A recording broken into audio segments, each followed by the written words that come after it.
In this short video, I'll be reviewing the Eligibility Verification Form, or EVF, a required piece of documentation for all YouthBuild AmeriCorps subgrantees. The purpose of this form is to demonstrate that all covered positions of the program are eligible to work or serve under the grant. All members and grant-supported staff that are 18 years of age or older at the time of enrollment or employment must comply with the National Service Criminal History Check requirements, which is a specific three-part check that must be completed at least 1 day prior to starting work or service. Programs must document criminal history check eligibility for all covered positions and record a summary of that documentation on the EVF. For members, this form is also used to document eligibility based on age and citizenship status. Each section of the form is designed to meet regulations and should be completed in its entirety. If there is a section that you are leaving blank, it may be a signal that there's an issue with your eligibility process and should be discussed with your portfolio manager. The same form is used for both staff and members, but differentiated by checking one of these boxes. Only the first page is required for staff, but both are used for an AmeriCorps member. Now let's turn to the specific sections of the EVF. Section 1 is simple demographic information on the staff or member. For the member, make sure the start date matches the date entered in eGrants and their member contract. For staff and members, the start date should be at least 1 day after all 3 checks are completed, reviewed, and adjudicated. Starting on May 1st, 2021, minors are no longer required to undergo the NSCHC process. This checkbox serves as an acknowledgement of that. If this applies to a member at your site, check this box and move to page 2 to complete the citizenship and age sections. Nothing else on this page needs to be filled out.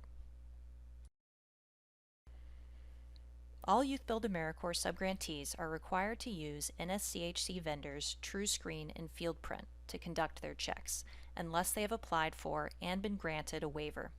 Section 2 will specifically address the process for running checks through these vendors.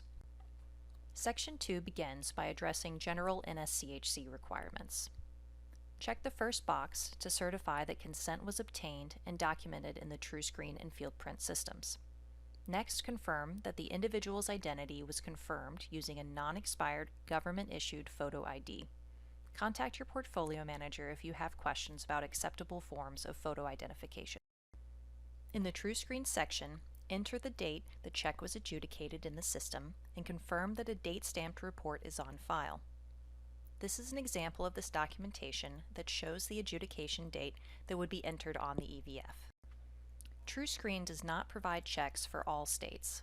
If your program is located in one of these states, or your members or staff reside in one of these at the time of application, you will check this box and enter the name of the state or states that is part of the TrueScreen ASP protocol. The National Fingerprint File, or NFF, is an electronic information sharing system maintained by the FBI and allows the FBI and the states to exchange criminal history records. For these states that participate in the NFF program, an FBI fingerprint check eliminates the need for grantees to conduct duplicative state criminal history records checks. If your program is located in one of these states, or your members or staff reside in one of these at the time of application, you will check this box and list the name of the state or states that is part of the NFF program. For the Fingerprint section, you will enter the clearance date listed on the Fingerprint summary page. This is an example of the documentation that shows the date that would be entered on the EVF. You will also check the box to confirm that you will keep this documentation on file. For the final section of the first page, you will check the first box to confirm that the individual was provided a reasonable opportunity to review and challenge the factual accuracy of the results. Next, you will record the eligibility determination by checking one of the next 2 boxes.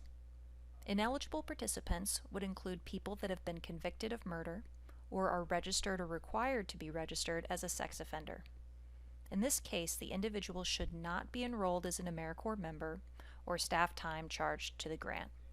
The last step is for an authorized reviewer to sign and date the form. By doing so, you are confirming that all NSCHC results have been returned and reviewed. Now we turn to the second page of the form, which only needs to be completed for AmeriCorps members. On this page, you will document the age of the participant at the start of service, and if applicable, the name of the legal guardian or parent that has given consent for the member to participate. That documentation of consent should be attached or included in the member file. Also included in the member file will be documentation used to verify their age. Check one of these boxes to indicate the type of document kept on file. The next section records the documentation used to determine the applicant's citizenship status. Only U.S. citizens, nationals, or permanent residents are eligible to serve as AmeriCorps members. The form lists acceptable forms of documentation. Check one of the boxes to indicate the type of document kept on file. Finally, an authorized representative will sign and date this page to confirm that they have examined the age and citizenship documents of the applicant and determined them eligible to serve in an AmeriCorps service position. In summary, the Eligibility Verification Form is a required piece of documentation for all covered positions at YouthBuild AmeriCorps programs and is designed to meet AmeriCorps regulations. It verifies that members are eligible to serve based on their NSCHC, age, and citizenship status, and for staff, verifies their eligibility to serve under the grant based on the results of their NSCHC. In both cases, this form must be complete before the start of work or service. If you have any questions about the content of this video, please contact your YouthBuild USA AmeriCorps Portfolio Manager.